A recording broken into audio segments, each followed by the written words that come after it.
എന്നിട്ട് പോയാ ദിനേശ് അവിടെ? ഇല്ല, അവിടെ പിന്നെ പോകാൻ പറ്റിയില്ല. പക്ഷെ ഒരിക്കൽ പോണം. മുത്തോണ്ണൻ വിളിക്കുന്നു. ആ ഞാൻ കേട്ട്. അണ്ണനെ വിളിച്ചത്. അത് ഇടയ്ക്കിടയ്ക്ക് ഇങ്ങനെ വിളിക്കാം. നീ അയ്യോ കാര്യമില്ലാതെ വിളിക്കൂല അണ്ണാ, എണീക്ക് ചെല്ല് വാ. ഒരു കാര്യമില്ലാതെ വാ എണീച്ച്.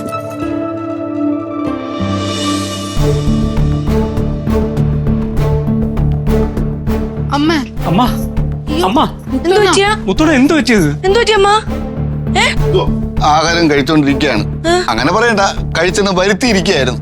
ഞാൻ ചോദിച്ച് ഒരു ഇടിയപ്പം കൂടെ വയ്ക്കട്ടാന്ന്. ഓന്ന് ആംഗ്യം കാണിച്ച് ഞാൻ കൊടുക്കുകയും ചെയ്തു. അതിൽ നിന്ന് ഒരു കഷ്ണം എടുത്ത് തൊണ്ടയ്ക്കകത്ത് വയ്ക്കുന്നുണ്ട്. അപ്പൊ തന്നെ അങ്ങനെ ഇരിക്കുന്നുണ്ട്. അല്ല, ഞാൻ വിചാരിച്ച ആദ്യം ഈ തൊണ്ടയിൽ കുടുങ്ങിയതായിരിക്കും ആഹാരം. അതല്ല. അമ്മ അണ്ണ അമ്മ ഹോസ്പിറ്റലിൽ കൊണ്ടുപോകും. വണ്ടി എടുക്ക്. വണ്ടി എടുത്ത് താക്കോൽ ചേട്ടാ. ഹോസ്പിറ്റലൊന്നും പോണ്ട. ഇതെന്ത് ഇത്രയും സമയം അമ്മയ്ക്ക് ഒരു കുഴപ്പമുണ്ടായിരുന്നില്ല? പെട്ടെന്ന് പെട്ടെന്ന് ചോദിച്ചു കഴിഞ്ഞാൽ നിങ്ങൾ ഇവിടെ നിന്ന് പെട്ടെന്ന് എഴുന്നേരങ്ങ് പോയപ്പം കൊച്ചമ്മയ്ക്ക് മനസ്സ് ഭയങ്കര വിഷമായി. ഇല്ല കൊച്ചമ്മ, ഞാൻ പറഞ്ഞേ പറ്റുള്ളൂ. അത് മാത്രമല്ല, ഒരു നിസ്സാരം സോപ്പിന്റെയും ഷാമ്പുവിന്റെയും പേരിൽ ഇങ്ങനെയൊക്കെ പറഞ്ഞത് വളരെ മോശമായിട്ട്. വളരെ മോശം എന്ന് പറഞ്ഞാൽ വളരെ മോശം. ലോകത്തുള്ള ഒരു മരുമക്കളും ഇങ്ങനെ അമ്മയെ വിഷമിപ്പിക്കരുത്. അതാണ് നിങ്ങൾ ചെയ്തത്. അത് പിന്നെ അമ്മ സോറി അമ്മ. അമ്മ പെട്ടെന്ന് സോപ്പിന്റെ കാര്യം. എന്റെ പൊന്നു സുരഭിനി, ആ സോപ്പിന്റെ കാര്യം പറയാതെ എങ്ങനെയും തീർക്കാൻ നോക്കും. ഷാമ്പു വാങ്ങിച്ചാണ് തെറ്റെന്നുണ്ടെങ്കിൽ ഇനി അമ്മ വാങ്ങിച്ചിരുന്ന ഷാമ്പുവേ ഞാൻ ഉപയോഗിക്കത്തുള്ളൂ. ഇനി ഷാമ്പു ഉപയോഗിക്കണേ ഞാൻ ഷാമ്പു ഇനി ജീവിതത്തിൽ ഞാൻ ഉപയോഗിക്കത്തില്ല, സത്യമായിട്ട്. ഒന്നുമില്ല എന്റെ പൊന്നു കുഞ്ഞെ.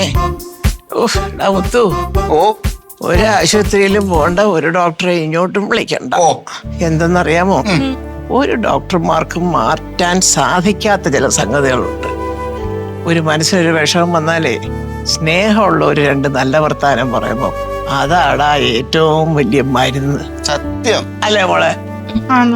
ആ, അതുകൊണ്ട് എനിക്കൊരു കുഴപ്പവും ഇല്ല, എനിക്കൊരു അസുഖവും ഇല്ല.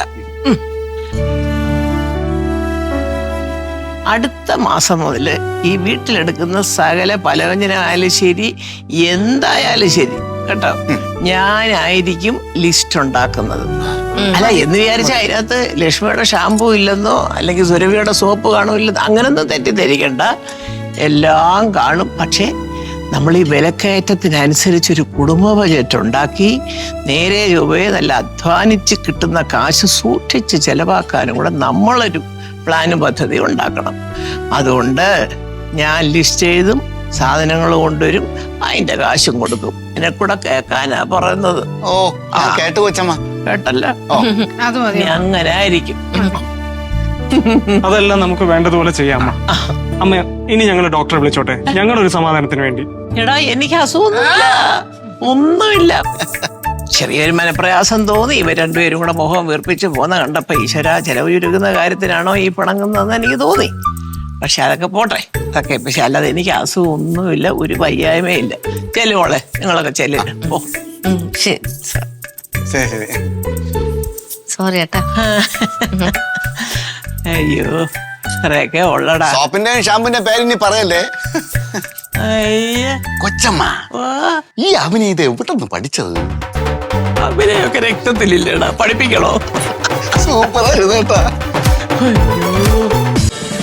ഫ്ലവേഴ്സ് ഒരുക്കുന്ന കാഴ്ച വസന്തം യൂട്യൂബിൽ പ്രേക്ഷകർക്ക് ലൈവായി കാണാം.